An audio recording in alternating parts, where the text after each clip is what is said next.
안녕하세요. 준스토리의 준우입니다. 오늘의 비동문 시간은 영화 동방불패입니다. 김용 작가 선생님의 작품 가운데 대중에게 널리 크게 알려진 시리즈로 영웅문 3부작 시리즈와 그리고 소호강호 시리즈를 들 수가 있는데요. 그 중에서도 사람들에게 인기를 끌었던 영화는 역시 동방불패일 것입니다. 동방불패 이 캐릭터는 김용 선생님의 세계관 가운데서도 굉장히 특이하고 기괴한 캐릭터인데요. 소설 속에서 나오는 동방불패의 모습과 영화 속의 모습은 다소 차이가 있어서 서극 감독이 동방불패 영화를 제작을 한다는 얘기를 들었을 때 임청아 배우를 쓴다는 얘기를 듣고 반대하는 전화를 걸기도 하였습니다. 영화를 처음 시작하면 영화의 배경이 설명되는데요.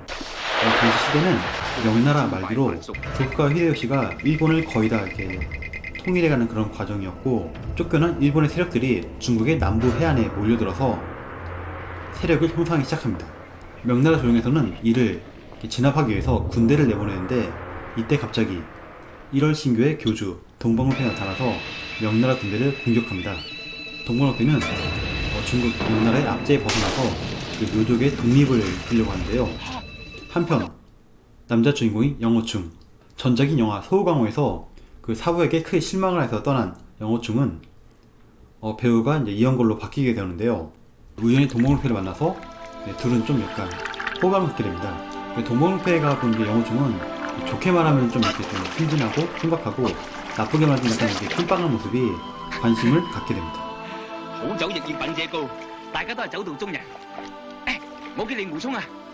동방불패는 자신의 민족인 묘족을 중국으로부터 독립시키기 위해서 1월 신교의 힘을 이용하려고 했는데, 睇嚟漢人嘅江山真係氣數已盡，金遼苗壯夢迴陸續，你哋漢人專門揀最少人嘅苗族嚟到欺負壓榨。自古以嚟，有邊一朝唔係造反立國㗎？ 你以為勾結呢一班流落中土嘅扶桑軍隊就可以同朝廷對抗咩？ 1월 신교의 전 교주인 이마잉을 감옥에 가둬버리고 자신이 교주로 즉위합니다. 원래 이마잉도 동방불패의 무공이 높은 것을 알고, 안 그래도 이 교주를 물려주려 했는데 네가 왜 나를 공격하느냐, 이런 말이 있는데, 물론 소설에서요.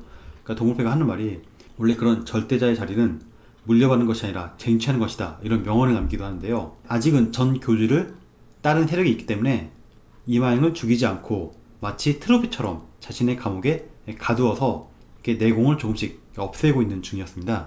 前輩，你就係任前輩？坊間曾鎖住我嘅琵琶骨，俾我屈過。過嚟，專識講。 영호충 일행은 이마잉을 감옥부터 구출하고 그들은 다음날 강호를 떠나려고 하는데, 길을 떠난 도중에 동방불패를 다시 만나게 되고,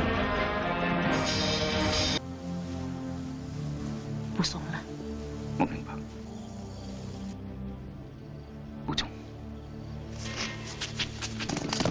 走，大啲。唉，揾個姑娘飲酒。 동방불패는 남자였었는데 규화부전이라는 절세의 무공을 익히게 되면서 남성을 버리고 여성화가 되는데요. 이때부터 임청아 배우의 본래 목소리로 연기가 시작됩니다. 不如聽日我哋一齊離開呢一度，將世事留俾想測嘅人去查。 人生苦短，難得酒逢知己。你替我陪令狐沖一晚，唔好俾佢發現你係無沖嘅。我要佢永遠。 영호충은 동방불패를 착각하여 그녀의 시녀와 하룻밤을 지내게 되고, 我嚟咗啦噃。 동방불패는 이마잉을 죽이려고 습격을 했다가 영호충의 사람들을 죽이게 되는데요. 佢唔會係東方不敗啩？東方不敗應該係男人嚟喎。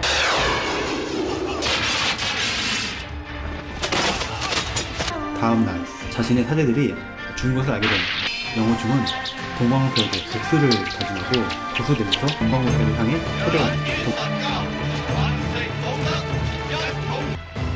報告教主，叛匪任我行，勾結漢人攻上黑鳳崖，三大分壇已經被逐一擊破，就殺到上嚟。 동방불패는 4명의 보스를 가볍게 제거하지만은 차마 영호충을 죽일 수가 없어서 이렇게 사수를 거두는데요. 반면에 영호충은 동방불패를 공격을 해서 상처를 입게 합니다.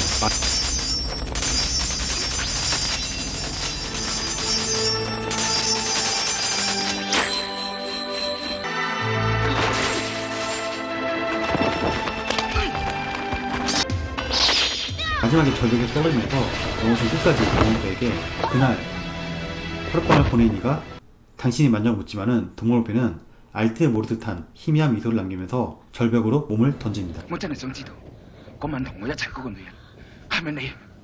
我唔會話俾你知，我要你後悔一世，要永遠記住我。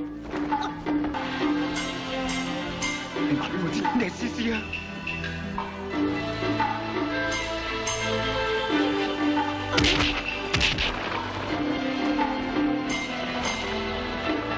그리고 다음날 영호춘과 그의 사제는 길을 떠나면서 영화는 끝이 납니다. 영화에서 보면은 1월 신교라고 나오는데요. 1월 신교는 빛을 승선하는 종교로 조로아스터교, 즉 배화교에서 영향을 받은 종교라고 볼 수 있습니다. 퀸의 프레디 머큐리가 믿는 종교였기도 했습니다. 물론 1월 신교는 실제로 있지는 않고요. 보통 이제 마교로 착각을 할 수 있는데 마교와는 조금 다르다고 해요. 마교 같은 경우도 그 마자가 악마 마자가 아니라 그 만이교 할 때 그 마자라고 해요.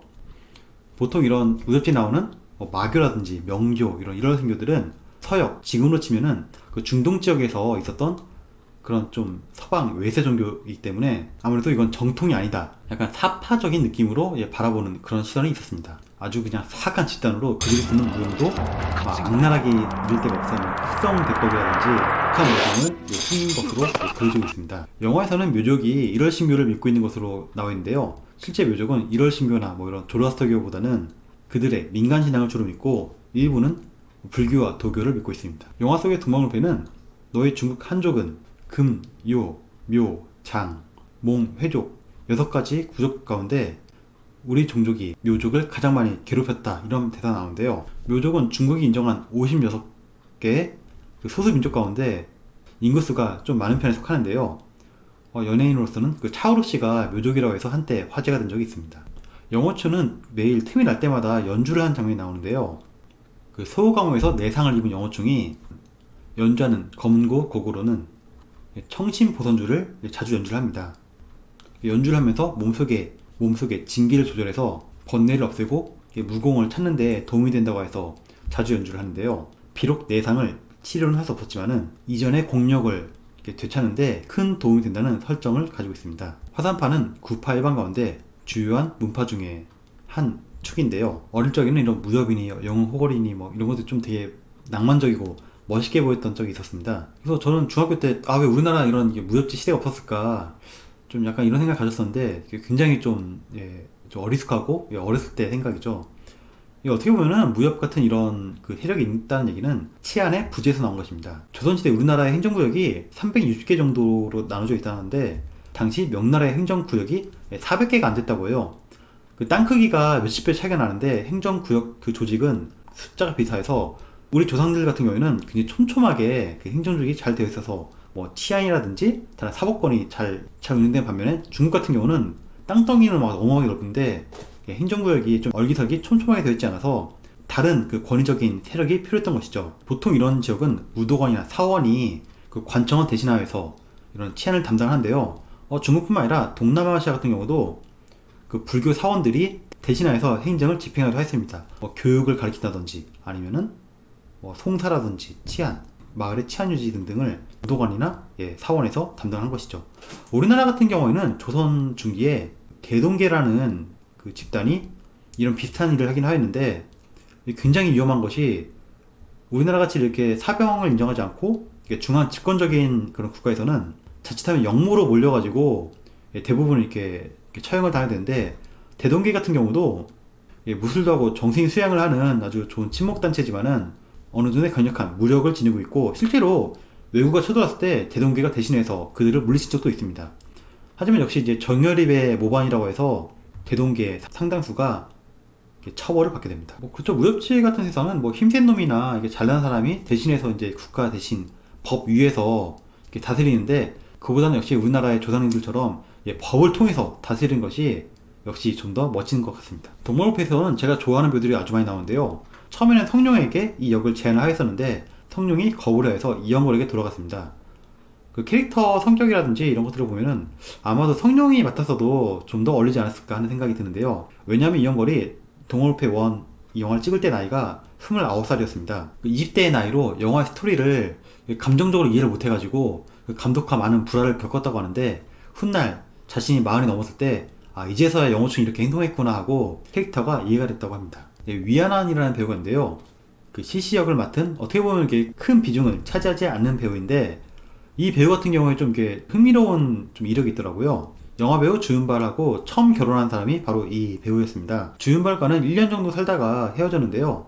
그 이후에 주윤발은 재혼을 해서 지금까지 아주 긴 시간 잘 살고 있는 반면에 위안환은 아직 결혼하지 않고 최근에는 나이 차이가 많이 나는 남자 애인과 그 사진 찍혀서 화제가 된 일도 있습니다. 남봉화 역을 맡은 원부라는 전작인 소우광호와 그리고 도망울패 이런 영화들에서 유일하게 캐릭터가 바뀌지 않은 단 한 명의 배우인데요. 원부라는 비록 다른 임청아라든지 이가은, 관지림 이런 배우들에 비해서 비중은 조금 작게 나왔을지 몰라도 그 서극 제작자가 보기에는 이 남봉화 역에 가장 어울린다고 생각을 해서 계속 쭉 함께 가있습니다. 참고로 이 배우는 이영걸의 태극권 그리고 주성치의 녹정기에서도 만나볼 수 있습니다. 도망울패는 전작인 영화 소광호에서 이어지고 그리고 많은 사람들은 모르는데 사실은 속편인 도망울패 2가 나왔어요. 아무래도 도망울패 마무리 보면은 어떻게든 좀 임창화와 이영걸을 다시 만나게 하고 싶은 그런 좀 스토리가 생기는데 실제 원작에서도 두 이후의 이야기는 있지도 않고 이영걸도 스토리가 좀 이상하다 해서 거부하였습니다. 그래서 제 개인적으로도 도망울패 2는 보지 않는 것을 권유드립니다. 이번 시간에는 영화 도망울패에 대해서 한번 알아보았는데요. 오늘 이야기도 흥미로우셨다면 좋아요와 구독 부탁드립니다. 감사합니다.